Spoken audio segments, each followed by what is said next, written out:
ನಮಸ್ಕಾರ. ಈ ರಾಶಿಯವರು ಈ ರಾಶಿಯವರನ್ನು ಯಾವುದೇ ಕಾರಣಕ್ಕೂ ಮದುವೆ ಮಾಡಿಕೊಳ್ಬಾರ್ದು. ಆ ಯಾವ್ಯಾವ ರಾಶಿಯವರು ಯಾವ ರಾಶಿಯವ್ರನ್ನ ಮದುವೆ ಮಾಡ್ಕೊಳ್ಬಾರ್ದು, ಮತ್ತು ಯಾವ ರಾಶಿಯವ್ರನ್ನ ಮದುವೆ ಮಾಡ್ಕೊಳ್ಬೇಕು ಹೇಳ್ತಾ ಹೋಗ್ತೀನಿ. ಎರಡೂನ ವಿಡಿಯೋ ಪೂರ್ತಿ ನೋಡಿ. ಮೊದಲು ಹೊಸದಾಗಿ ವಿಡಿಯೋ ನೋಡ್ತಾ ಇದ್ದವರು, ಮೊದಲನೇ ಬಾರಿ ವಿಡಿಯೋ ನೋಡ್ತಾ ಇದ್ದವರು ಚಾನಲ್ ಸಬ್ಸ್ಕ್ರೈಬ್ ಮಾಡ್ಕೊಳ್ಳಿ. ವಿಡಿಯೋ ಇಷ್ಟ ಆದರೆ ಲೈಕ್ ಮಾಡಿ, ಶೇರ್ ಮಾಡಿ. ಈ ನೋಡಿ, ಈ ಮೇಷ ರಾಶಿಯವರು ತುಲಾ ರಾಶಿಯವ್ರನ್ನ ಮದುವೆ ಮಾಡ್ಕೊಳಂಗಿಲ್ಲ. ಈ ಮೇಷ ರಾಶಿಯವರು ವೃಶ್ಚಿಕ ರಾಶಿಯವ್ರನ್ನ ಯಾವುದೇ ಕಾರಣಕ್ಕೂ ಮದುವೆ ಮಾಡ್ಕೊಳಂಗಿಲ್ಲ. ಈ ವೃಷಭ ರಾಶಿಯವರು ವೃಶ್ಚಿಕ ರಾಶಿಯವ್ರನ್ನ ಯಾವುದೇ ಕಾರಣಕ್ಕೂ ಮದುವೆ ಮಾಡ್ಕೊಳಂಗಿಲ್ಲ. ಮಿಥುನ ರಾಶಿಯವರು ಧನಸ್ಸು ರಾಶಿಯವ್ರನ್ನ ಮದುವೆ ಮಾಡ್ಕೊಳಂಗಿಲ್ಲ. ಕಟಕ ರಾಶಿಯವರು ಮಕರ ರಾಶಿಯವ್ರನ್ನ ಮಾಡ್ಕೊಳಂಗಿಲ್ಲ. ಸಿಂಹ ರಾಶಿಯವರು ಕುಂಭ ರಾಶಿಯವ್ರನ್ನ ಮಾಡ್ಕೊಳಂಗಿಲ್ಲ. ಕನ್ಯಾ ರಾಶಿಯವರು ಮೀನ ರಾಶಿಯವ್ರನ್ನ ಮಾಡ್ಕೊಳಂಗಿಲ್ಲ. ಸೊ ಹಂಗಾದರೆ ಯಾವ ರಾಶಿಯವ್ರನ್ನ ಮದುವೆ ಮಾಡ್ಕೊಬೇಕಪ್ಪ ಅಂದರೆ, ಈ ಮೇಷ ರಾಶಿಯವರು ಸಿಂಹ ರಾಶಿ ಅಥವಾ ಧನಸ್ಸು ರಾಶಿಯವ್ರನ್ನ ಮದುವೆ ಮಾಡ್ಕೊಳ್ಳಿ. ವೃಷಭ ರಾಶಿಯವರು ಕನ್ಯಾ ರಾಶಿಯವ್ರನ್ನ ಮದುವೆ ಮಾಡ್ಕೊಳ್ಳಿ. ಮಿಥುನ ರಾಶಿಯವರು ತುಲಾ ರಾಶಿಯವ್ರನ್ನ ಮಾಡ್ಕೊಳ್ಳಿ. ಕಟಕ ರಾಶಿಯವರು ವೃಶ್ಚಿಕ ರಾಶಿ ಅಥವಾ ಮೀನ ರಾಶಿಯವ್ರನ್ನ ಮಾಡ್ಕೊಳ್ಳಿ. ಸಿಂಹ ರಾಶಿಯವರು ಧನಸ್ಸು ರಾಶಿ ಅಥವಾ ಮೇಷ ರಾಶಿಯವ್ರನ್ನ ಮಾಡ್ಕೊಳ್ಳಿ. ಕನ್ಯಾ ರಾಶಿಯವರು ವೃಷಭ ರಾಶಿಯವ್ರನ್ನ ಮಾಡ್ಕೊಳ್ಳಿ. ತುಲಾ ರಾಶಿಯವರು ಮಿಥುನ ರಾಶಿಯವ್ರನ್ನ ಮಾಡ್ಕೊಳ್ಳಿ. ವೃಶ್ಚಿಕ ರಾಶಿಯವರು ಕಟಕ ರಾಶಿ ಮೀನ ರಾಶಿಯವ್ರನ್ನ ಮಾಡ್ಕೊಳ್ಳಿ. ಧನಸ್ಸು ರಾಶಿಯವರು ಮೇಷ ರಾಶಿ ಅಥವಾ ಸಿಂಹ ರಾಶಿಯವ್ರನ್ನ ಮಾಡ್ಕೊಳ್ಳಿ. ಈ ಮಕರ ರಾಶಿಯವರು ಮಕರ ರಾಶಿನ ಮಾಡ್ಕೊಳ್ಳಿ. ಮಕರ ರಾಶಿಯವ್ರನ್ನ ಕುಂಭ ರಾಶಿಯವ್ರನ್ನ ಮಾಡ್ಕೊಳ್ಳಿ. ಕುಂಭ ರಾಶಿಯವರು ಮಕರ ರಾಶಿನ ಮಾಡ್ಕೊಳ್ಳಿ. ಕುಂಭ ರಾಶಿಯವರು ಕುಂಭ ರಾಶಿನ ಮಾಡ್ಕೊಳ್ಳಿ. ಮೀನ ರಾಶಿಯವರು ವೃಶ್ಚಿಕ ರಾಶಿ, ಮೀನ ರಾಶಿಯವರು ಕಟಕ ರಾಶಿಯವ್ರನ್ನ ಮಾಡ್ಕೊಳ್ಳಿ. ಇನ್ನು ಧನಸ್ಸು ರಾಶಿಯವರು ಈ ಕುಂಭ ರಾಶಿಯವ್ರನ್ನ ಮಾಡ್ಕೊಳೋದಾದರೆ, ಧನಸ್ಸು ರಾಶಿ ಮೂಲಾ ನಕ್ಷತ್ರದವರು ಈ ಕುಂಭ ರಾಶಿ ಶತಭಿಷ ನಕ್ಷತ್ರದವ್ರನ್ನ ಮದುವೆ ಮಾಡ್ಕೊಳ್ಬೇಕಾಗುತ್ತೆ. ಈ ರಾಶಿಯವ್ರನ್ನೇ ಮದುವೆ ಮಾಡಿಕೊಂಡಿದ್ರು.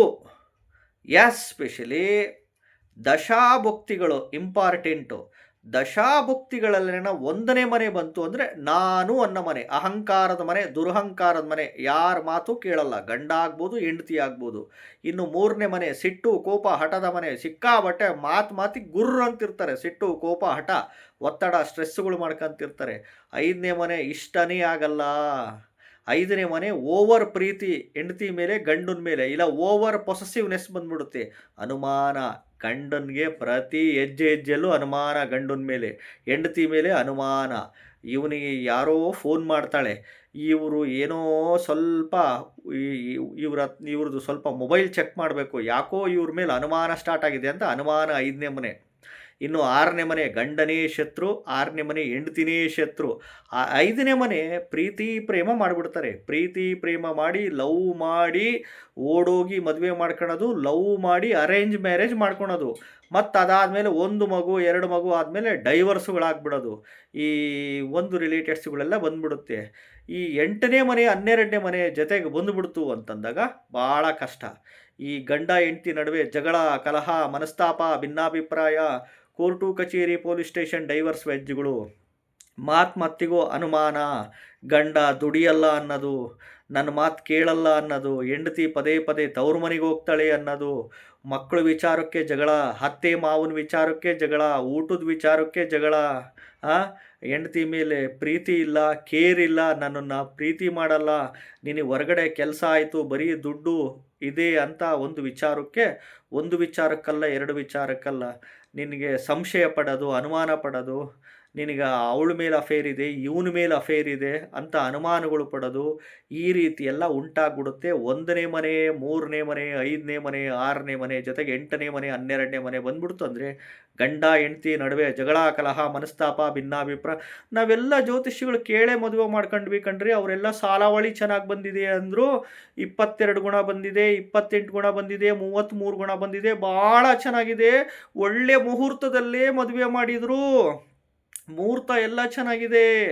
ಮತ್ತು ನಾವು ಗಣ ಕೂಟುಗಳು ಎಲ್ಲ ದೇವಗಣ, ರಾಕ್ಷಸಗಣ, ಮನುಷ್ಯಗಣ ಎಲ್ಲ ಕೇಳೇ ಮದುವೆ ಮಾಡ್ಕೊಂಡ್ವಿ, ಭಾಳ ಚೆನ್ನಾಗಿದೆ ಅಂದರು. ಇವಾಗ ನೋಡಿದರೆ ಡೈವರ್ಸ್ ಆಗಿ ಕುಂತುಬಿಡ್ತು ಅಂತಂದ್ಬಿಟ್ಟು ಮನೆಗಳಲ್ಲಿ ವಿಚಾರ ಮಾಡ್ಕೊಂತಿರ್ತೀರ. ಅದಕ್ಕೋಸ್ಕರ ದಶಾಭುಕ್ತಿಗಳು ಭಾಳ ಇಂಪಾರ್ಟೆಂಟು.